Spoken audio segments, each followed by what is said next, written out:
Yeah. Hopeful that this is the kind of thing that will spread because somebody has to dance first. And South by Southwest, they dance. Ah, the name is Bootsy, baby. Coming at you through your ear hole. And Chuck D. So check it out.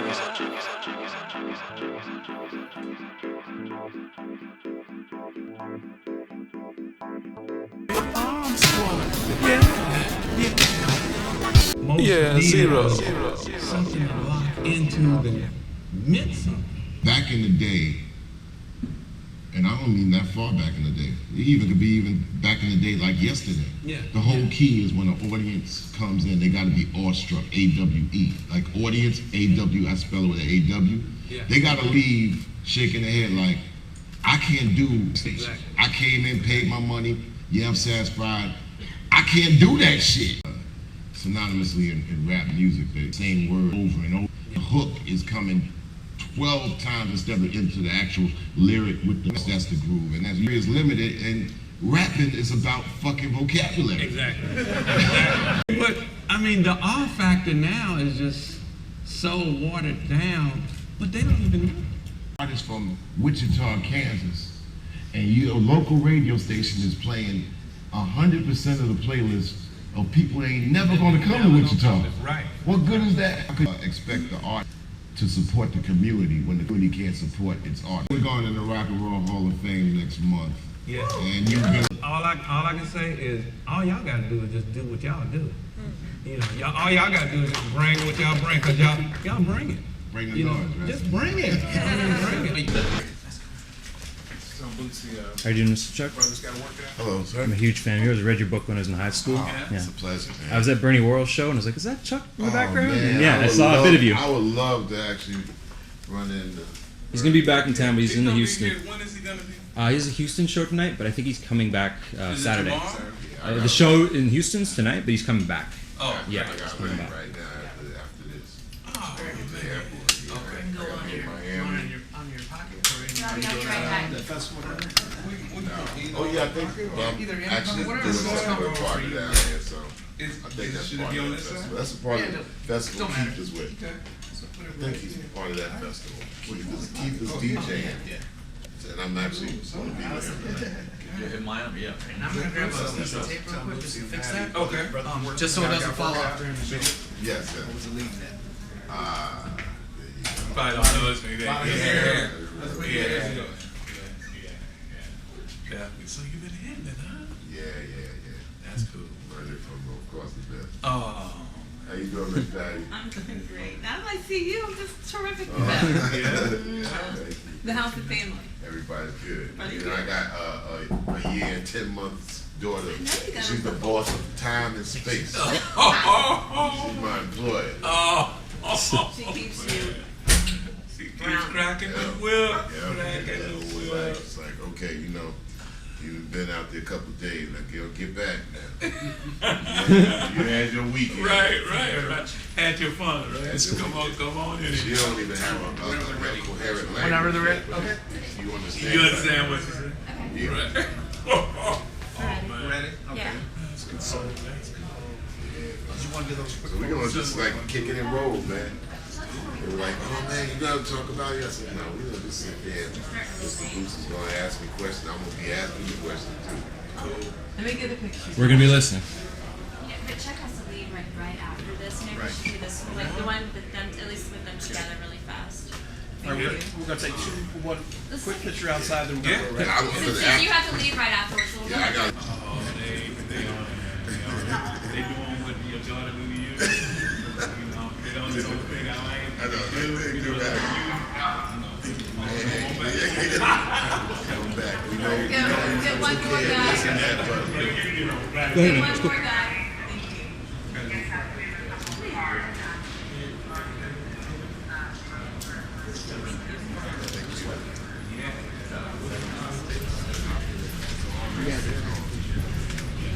Yeah, we definitely.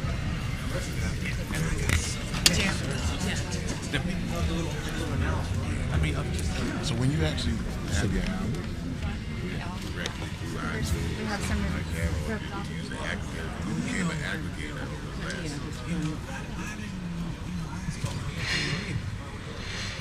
That's what we do. That's what we do. You guys ready? I'm gonna end it with you. Guys. I'm gonna. What's up, everybody? What's up, everybody? All right, we're gonna be right into it. Would you please welcome to the stage Chuck D and Bootsy Collins.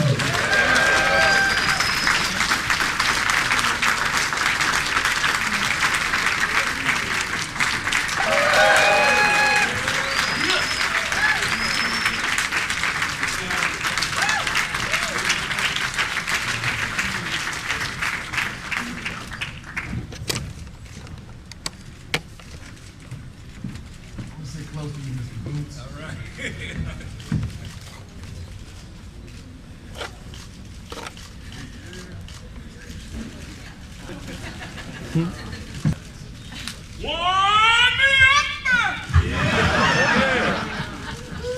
I know it's early, but you know.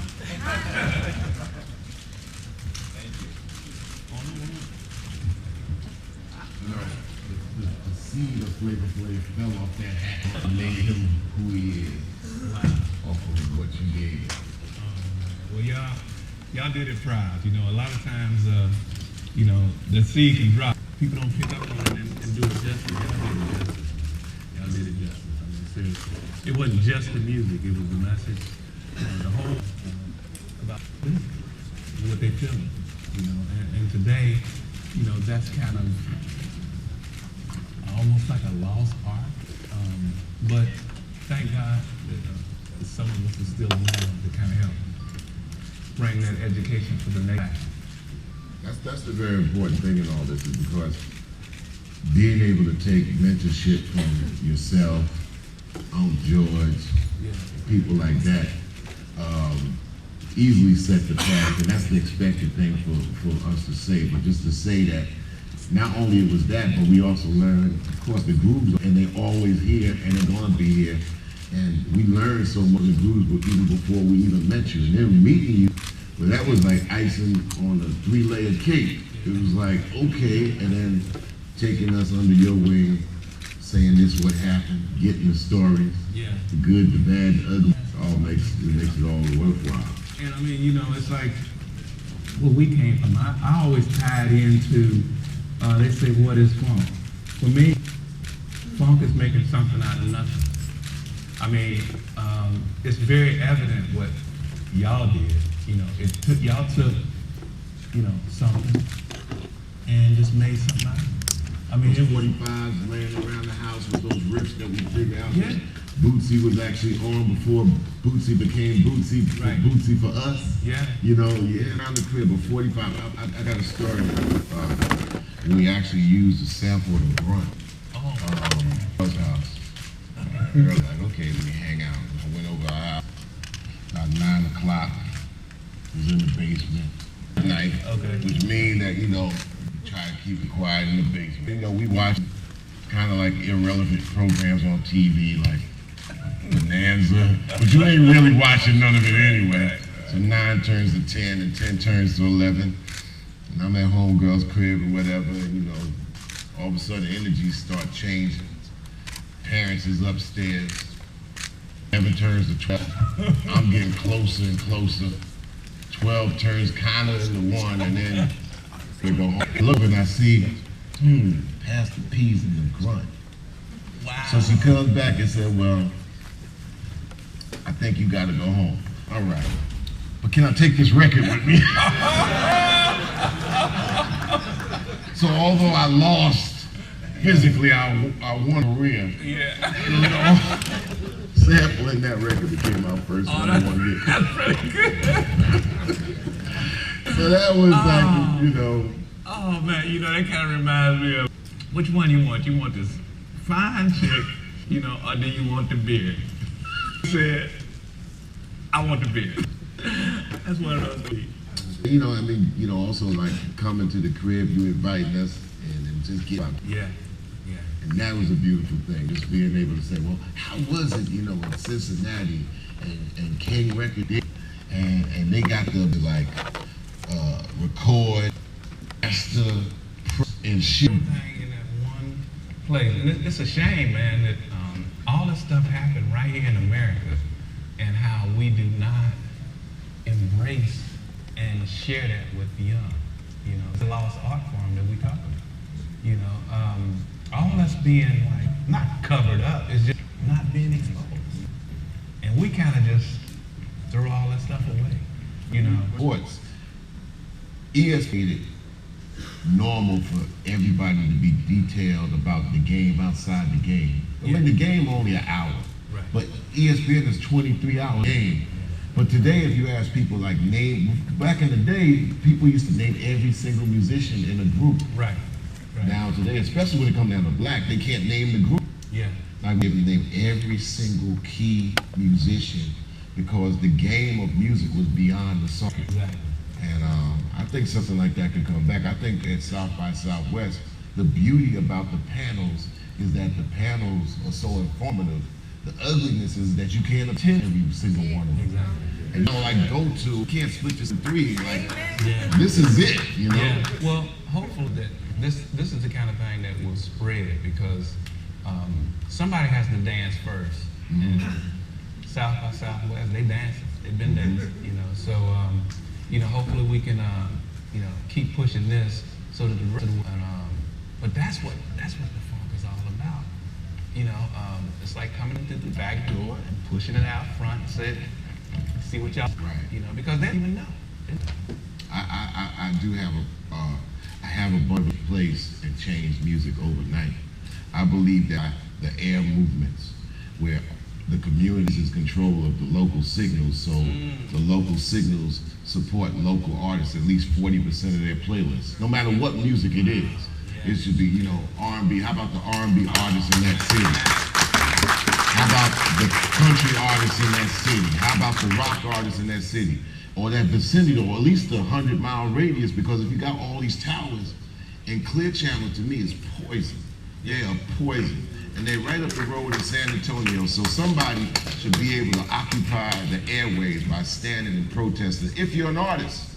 Because you gotta answer the question like, if you're in Austin, or if you're an artist from Wichita, Kansas, and your local radio station is playing 100% of the playlist of people that ain't never gonna come to Wichita. Right. What good is that? I could expect the art to support the community when the community can't support its artists.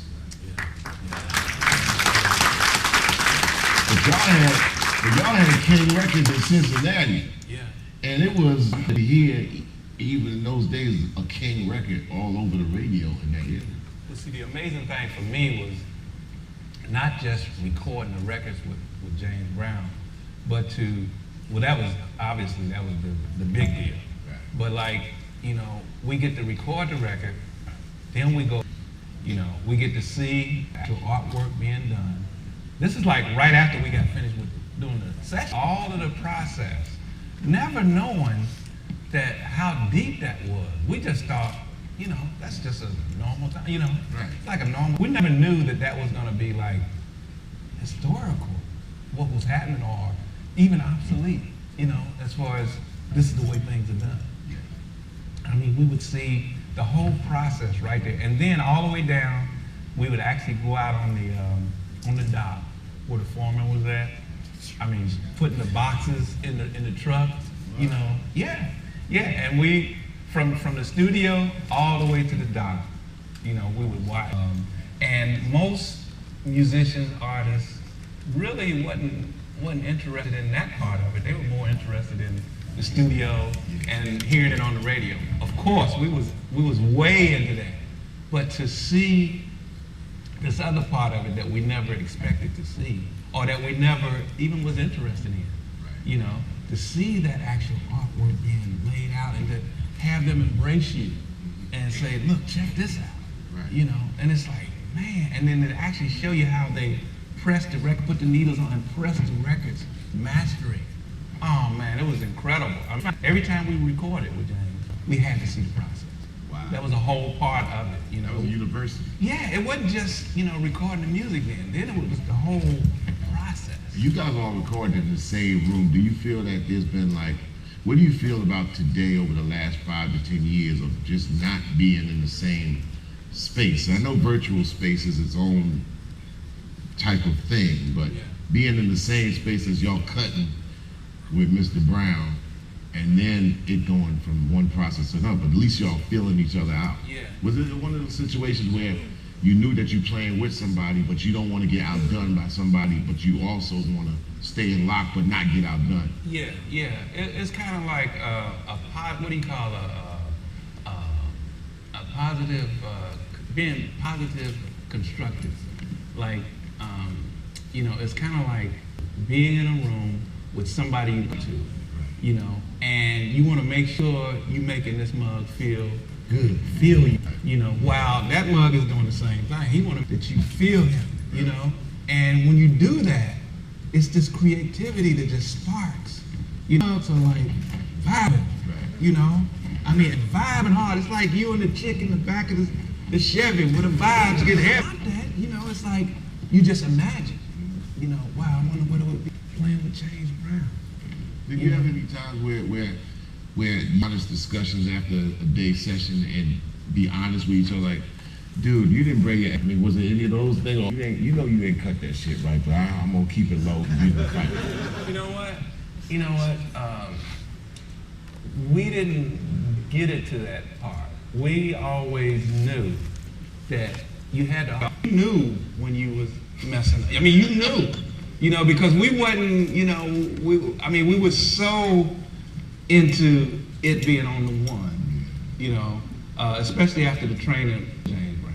We were so into that I didn't have to say, man, you wasn't on it. A mug wouldn't know. Not saying that this was a universal thing for everybody, but for us, it was like, you knew, because James Brown would tell us, he would tell us back, and we already knew. And we thought we was killing them. We was killing them dead, sweat popping, the people out there dancing, jamming, falling in the aisle. We like, oh, we know we done killed them. James Brown called us back in the back. Ah! First thing he do, he sit up on his chair, look at me, be shaking his hand, throwing his hands up. Be like, I already know what he getting ready to say. He'd be like, y'all just ain't on it.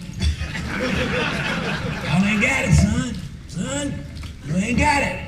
And I'd be like, got what? You ain't got it, son. You ain't got that one. And he did this after. And to me, I'm a youngster, so I'm like, why is he doing this to me? Because I know we killing him. We practicing every day. We tight, and he's grooving like a mug. You can tell when somebody, you can tell when a chick is faking, James Brown was not faking. He was like, he was killing. And then he would come back and tell us, you ain't got it, son. Me, at that that I am. And so I took the latter. I got Back in that day, you had maestros like James Brown, far up. Yeah. Then over to respect to Clive Davis right now. And I know he's gonna be in this room, but when lawyers become the people that push you instead of musicians, sometimes it smells a little bit too much like an attaché case instead of a guitar case. Yeah. No. But you're right. You're right, don't you? You're right, because I think with music, it's this, that just automatically push you. If I get in a room, say Dennis Chambers, Victor Wooten, Stanley Clark, automatically, pushes that button that you got to bring you can't be, you can't be just ordinary. You got to bring everything you got. Even on the people that, it's like when I first did the thing with Delight and them, I didn't know them from the hole no more. But I knew that what I represented, and I knew that that's why they wanted me to be involved, to bring my A game, to bring the funk, the whole, and nothing but the funk. And so when you know that, you don't, no matter who it is, prostitute, or it can be the president of the United States, it don't matter. You always always bring your A game. I learned that from being with James Brown from that. Son, you ain't got it. You ain't got it. You ain't got the one. You know, and that forced me in the first place. You know, I had the cats working like 24/7. You know, but it wasn't enough. For James Brown, it was not enough. Because, you know, things were triggered off of being performance art, taking the song into a record and then being able to perform that record better than what the song is. Exactly. Do you feel like today that, I know we got, you know, 1 million bands playing here, but is the science of performing that song beyond what that record could give you, is that still in lock today as important as it was in the 60s, 70s? Ways of cheating. You got too many ways of doing it without really doing it, you know. And you're gonna always take the easy way, you know. I like the same thing, you know, synonymously in rap music, the same word over and over. The hook is coming 12 times instead of into the actual lyric with the, that's the groove. And as is limited, and rapping is about fucking vocabulary. Exactly. It's like, you know, as a basis of our centuries, because you've overlapped centuries now. Oh, man. It's about not just playing the notes, also playing the notes that are not there. Yeah. And although you can play the complexities and simplicity, but somebody might come along and say, yeah, I can play that, and they go boom, boom, boom, and think that they was able to emulate it. Exactly. That's just going to be the trick there. Yeah. So there's a lot of cheating going on. Yeah. And, you know, I want to use that cheating word kind of lightly, because for people that's coming up in this, that's using the new technology, for them it's not cheating.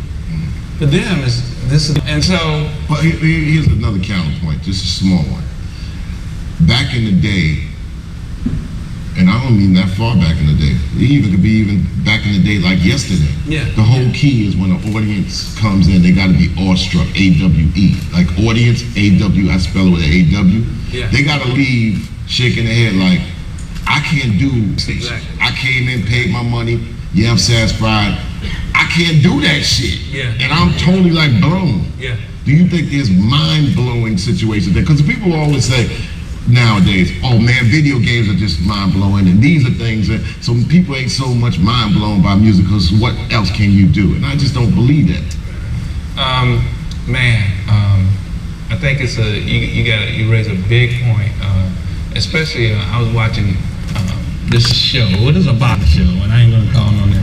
And then all of a sudden, dude comes down on this pole, you know, and that's like that thing you talking about. I mean, you heard like, oh, like the most killer thing that you see, and I'm like, wow, if they think that's like the awe, you know, where did they get a load on? I mean, the awe factor now is just so watered down, but they don't even know. That's why, you know, I hate the fact, and I don't like to use the word hating a lot, but I hate the fact that people more about sports than they are about music, and more people are into music than they are sports. But sports, you go to an arena, and clearly, you ain't getting on that court. You ain't, oh man, a whack team. You ain't touching the rim. Yeah. You know?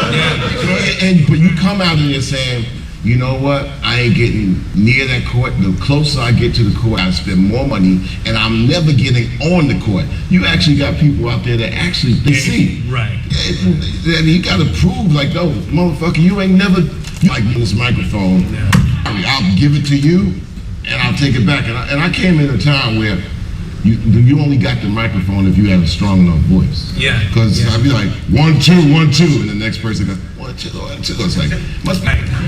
So the same thing, like somebody look at the bass player, somebody say look at the bass of the guitar, and you like, look, you can take the guitar like Michael Jordan with the basketball. Right. Same ball, but I can't do what Jordan do.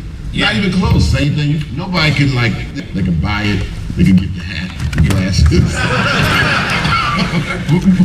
That thing is. But it's got to come from there. It's got to come from that heart, you know.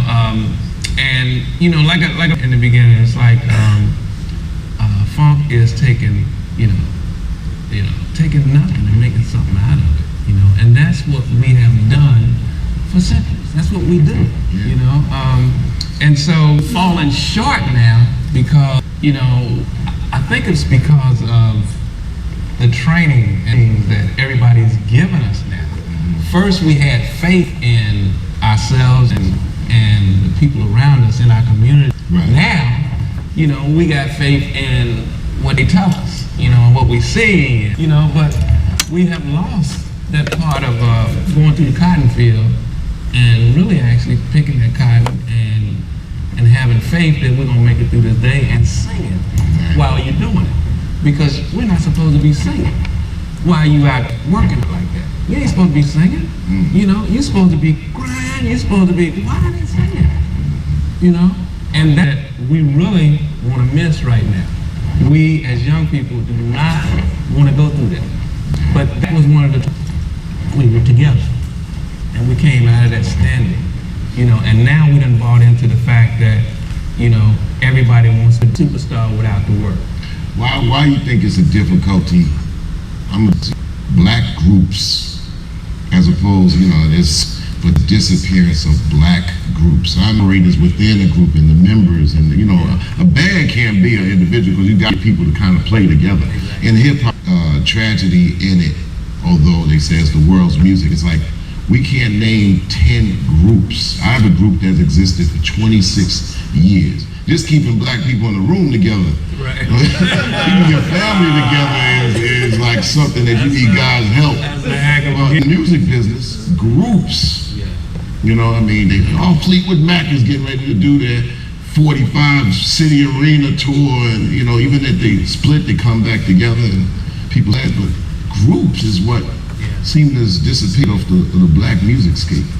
Well, I think for us, you know, it's like when action rap came in and just next thing you know, the people were saying like, this won't last for a minute, you know. But when y'all came in, they kept going and they kept going. Like what's that? The Ever Ready One, like going and kept going. Next thing you know, it kept growing, and it didn't just become just a thing, you know. It became not only American, it became everybody wanted some of that. You know, everybody wanted some of that. So when everybody bought into that, especially on the black side, they just put instruments. I mean, instruments was like, and groups was like, you know, put them on the back burner because this is what's happening right now, and I can make some easy money with it. Anybody can make, you know, just like you said, the dude no mic and don't have a voice. That one can make him some money. So I can do this.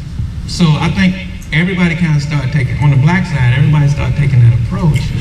And the groups and a band together, it's like, forget that, you know, I'm gonna do this. My money and this, that, and the other, you know, because that's what it has became. It's all about, you know, it's all about the people, you know. And so it was easy. And plus, it played right into, we don't want to play them on this no way.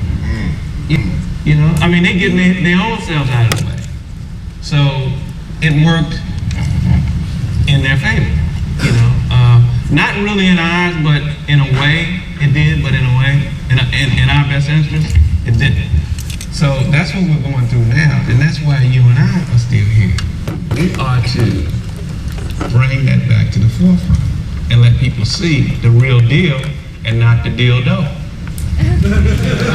What would you rather have, the real deal or the dildo? Would you rather have a real chick or a plastic doll? Come on now. They say we're going in the Rock and Roll Hall of Fame next month. Yeah. And you've been a member for some time. We're probably, as it seems, we're going to probably be the first rap artist to perform during the ceremony. Yeah. All I can say is, all y'all got to do is just do what y'all do. You know, all y'all got to do is just bring what y'all bring, because y'all bring it. Bring the noise, right? Just bring it. Bring it. Y'all were doing the time when it was like, most needed was something to lock into that meant something, you know? It was just the music, but the music exposed it. But y'all had a purpose, y'all meant something, man. I mean, you know, and people could lock into that and relate to that and say, wow. But today, what is there to lock into other than I want that same bling that Bootsy got on, that so-and-so got on, that, you know, I mean, it's all about that bling. This is like extra added attractions here. I mean, you know, you have to work, you know, and they lost the part about working, and they put the bling in front of it. It's like, it's the bling, and then if we ever get to work, that would be good. So it ain't really about the work, you know, it's about the bling. You know what's a beautiful thing, and I know a lot of people know the story when you went from Mr. Brown to your good brother, Uncle George. Oh, yeah. People know the story, but people probably want to hear the short. No, I want to know. Every time I see y'all, it's like this unspeakable magic, that this telepathy where it goes, so much goes unsaid. It's just like y'all always pick up where you left off, and that's where it's from. Yeah. Well, George and I, and Bernie, Yes. have this, you know, I don't even know what it is. I mean, I don't know what it is. Ever since the first day that George and I met, I never will forget in Detroit. You know, she said, Bootsy, she came to see us. You know, we was playing at this club. She came to see us. We had just left James Brown. She came to see us and she said, man, do you know Funkadelic? I was like, no, but we've been hearing about it. Y'all sound like you need to meet it, you know. And as she's saying this to you, like, all right. You know, how does that click in? Because I'm feeling like, you know, we are the baddest motherfuckers on the planet.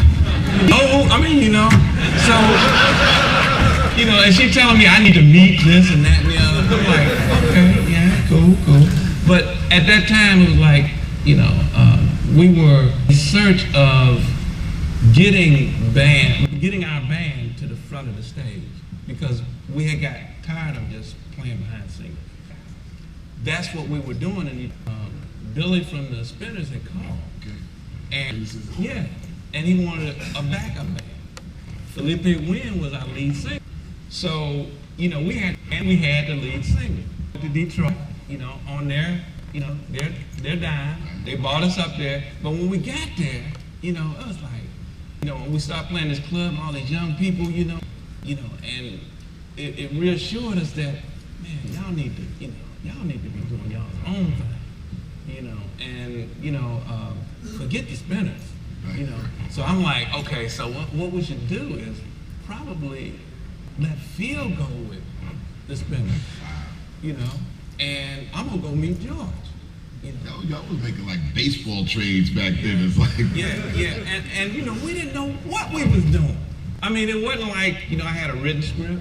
Yeah, right. You know, like, okay, you do this, you do that, and everything's cool. Get with George, everything. I didn't have none of that. I just had to go with my, you know, the universe would tell me this, that, and the other, and I would go with it. You know, and went over and met George. I knew. You know, it was like we sit down.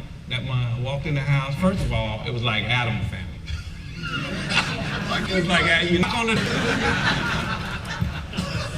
the person would have ran away. I'm so loaded to the gills, it's like, oh man, this is cool. This is cool. So I walk in, the house is completely black. Completely black. But you know how we had those, what's those lights? Black lights. Black lights. George had a black light, you know, right in front of him, right? He's sitting over in the corner, got his, you know, he's in his Buddha thing, you know, and he got the black light on him, and he got a sheet on. All right? I walk in completely black, and I see over in this corner the white sheet. And to top that off, people, he had chicken feet on with it. I'm like, dang. I said, this is it. I already said, I already knew this is where I belong. This is where I belong. Yeah. And so we sit down, we talk. It was on and on and on. Next thing you know, I'm ready. Tell us about that first gig. It was absolutely insane. Because first of all, these chicks took us up to their room, gave us the purple, right? And let me tell y'all about Catfish. Now Catfish, he didn't never do any no drugs at all. Catfish was a drinker.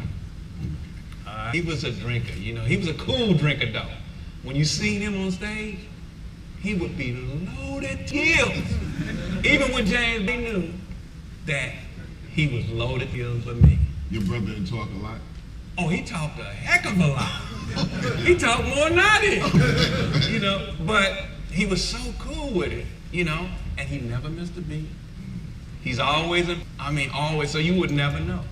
You know, so my thing, after I fell into the drum, I realized drinking ain't my thing. And I let Cat have it, you know. So, but yeah, the George thing, the first night, and it was like, they gave us the LSD, and all I could remember was the security, the police, them came up and got us.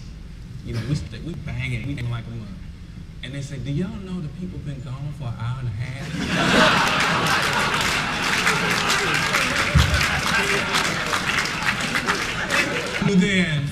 I knew then, yeah, this is the place. But no, seriously, I don't know where that time lapse went, because we was having so much fun. I mean, if they got it far, it was great, but we really was there just having fun. You know, we wanted their force thing. It was like, we're gonna have fun with you. Y'all can join it, y'all don't have to join it. I know we look a little strange. George might, you know, take his sheet off and this, that, and the other, but this is how we do it. Just kind of fell in and had a great time. What advice do you have for people that have their own labels or musicians that's out there, executive lawyers, you know, people out there, they got the social network thing going on now. I mean, we've seen South by Southwest go from 2 blocks down to like, you know, 85,000 registered people and so on, millions of people all in the city.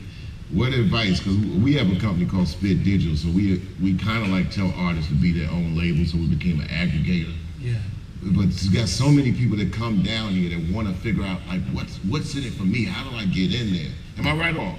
You know, like how do we continue to make a living doing music when we're not a musician? Well, you know, I think the best advice I could give is we need to, because nobody out there is going to help us do this. Nobody. I mean, when we start to think and our resources together and start this movement, I call it the groovement.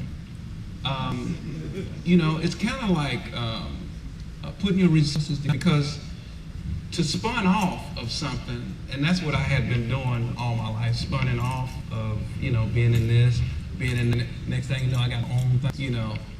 But I had to start by somebody else. And if this can be any kind of lesson, you know, it's like, sometimes you have to jump in with some growth. And then when you get to a certain level, it's like, everything's cool, you know, but I'm old. You know, instead of everybody just jumping and doing separate things. That's cool, but the smart thing is to build a community. You know, once we got this community, you know, like, I mean, you continue to grow that, you know, but at the same time, it allows you to step off and do this, step off and do that, but it gives you more, I guess, clout. It gives you a foundation, you know, to work from and to work out of. And that's what I think, that's a lost art. You know, we don't work with each other no more. You know, we kind of threw the baby out with the bathwater, you know, and we need to learn how to again and to start talking to each other again. So low, you gotta love if you living it. Your vocals beyond local, cause this is global. Don't just be doing it just to get paid, or just be faking it just to get laid. Can't be afraid to take it to the stage. Just look who we lost in this millennium age. Michael Jackson, James Brown, and Isaac Hayes, Teddy Barry, Luther, Lena, Nina, JMJ, and Rick James. We gotta live up to the names.